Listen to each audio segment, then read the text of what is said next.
You cannot even think about the magnanimity of God's dream about you, my dear friends. The solemnity of the nativity of John the Baptist. Imagine the dream that God had about John the Baptist. This person called John was chosen before he was born. And he was chosen with a dream of God. God had a dream for him.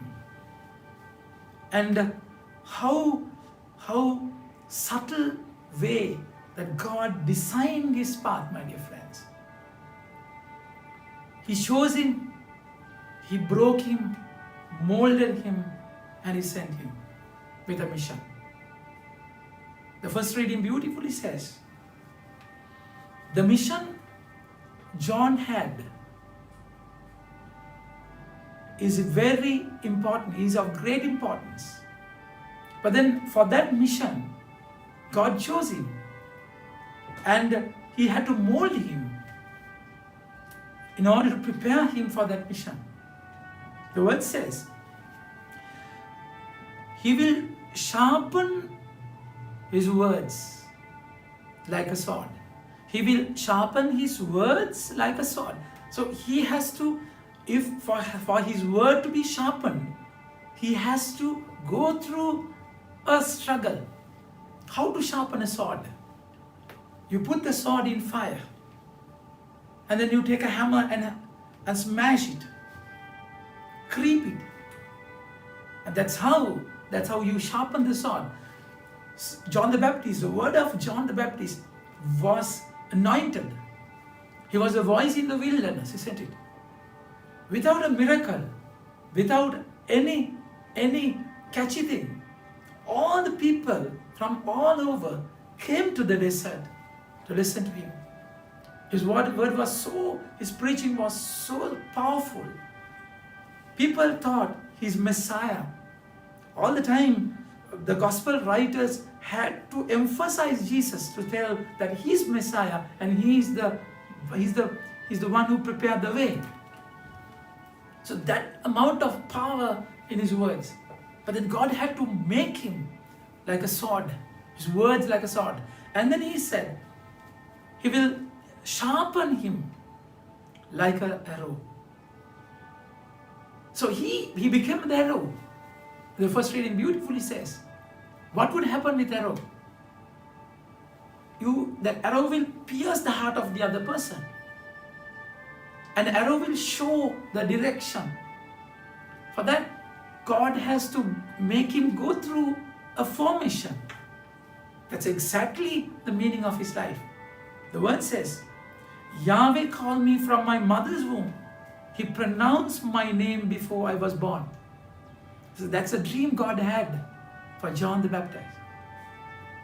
I have labored, but then he said to me, you are Israel, my servant. Through you I will be known. So he's a symbol.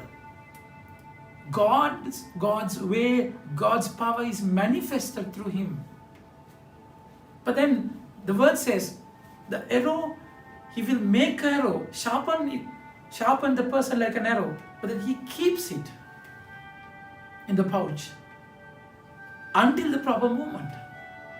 That's how after the birth of John, he went to the wilderness until the proper moment.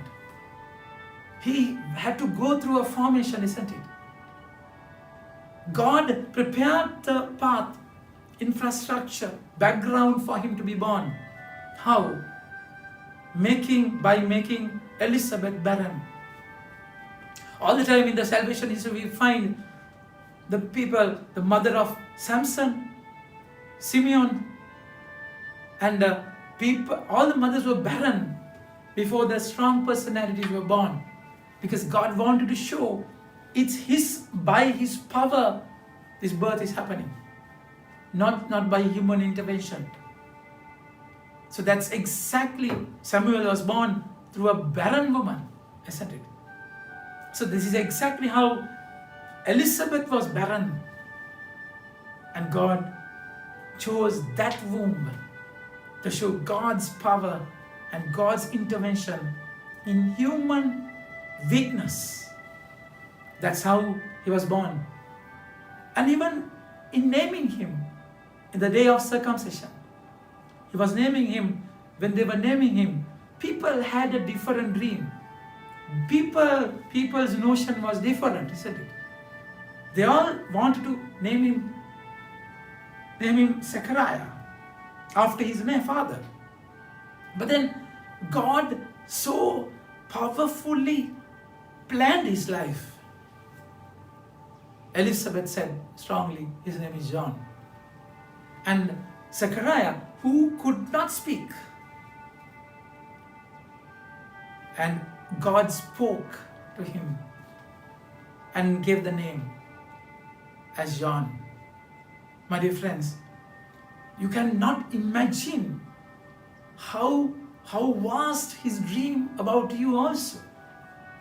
You have a mission in his plan, and you are chosen before your birth, isn't it? We hardly realize this. And the word says, his name is John, and they were very surprised. Immediately, Zechariah could speak again, and his first words were in praise of God. A holy fear came on all in the neighborhood, and throughout the hill country of Judea, people talk about these events. All who heard of it pondered it in their minds and wondered, what will this child be? For they understood that the hand of the Lord was with him. My dear friends, we need to realize that we need to identify God's hand in all your endeavors, all your formation, that God's hand is there. And that's how his hand formed him, molded him for the mission. But then it takes time. In God's ways are different. It won't happen all of a sudden, isn't it? As the arrow is kept in the pouch till the proper moment. We have to wait till the proper time. That's a desert experience. That's why the word says, he said to me, you Israel, my servant, I have labored in vain. The word says, I have labored in vain. I thought and spent my strength for nothing.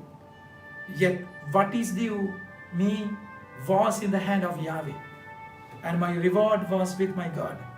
I am important in the sight of Yahweh, and my God is my strength.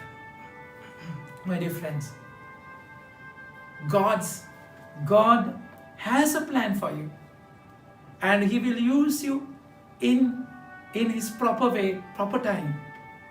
You have to wait upon it. Sometimes we might think, I'm wasting my life. How many years he had to wait in the wilderness?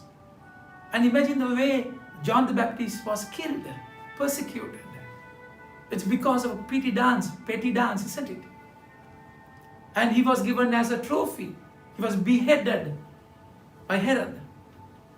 And as if his life is in vain. But the word says, I keep my trust in God. He will reward me, not anyone else. That's how this birth was so powerful. And he's an arrow. You and I are called to be arrow also. You and I are chosen with a mission. And he has to form you, mold you, and send you. It is a painful journey. But then, for God's dream to be completed in your life, you have to go through this desert experience. Think about it and have a nice day. May God bless you.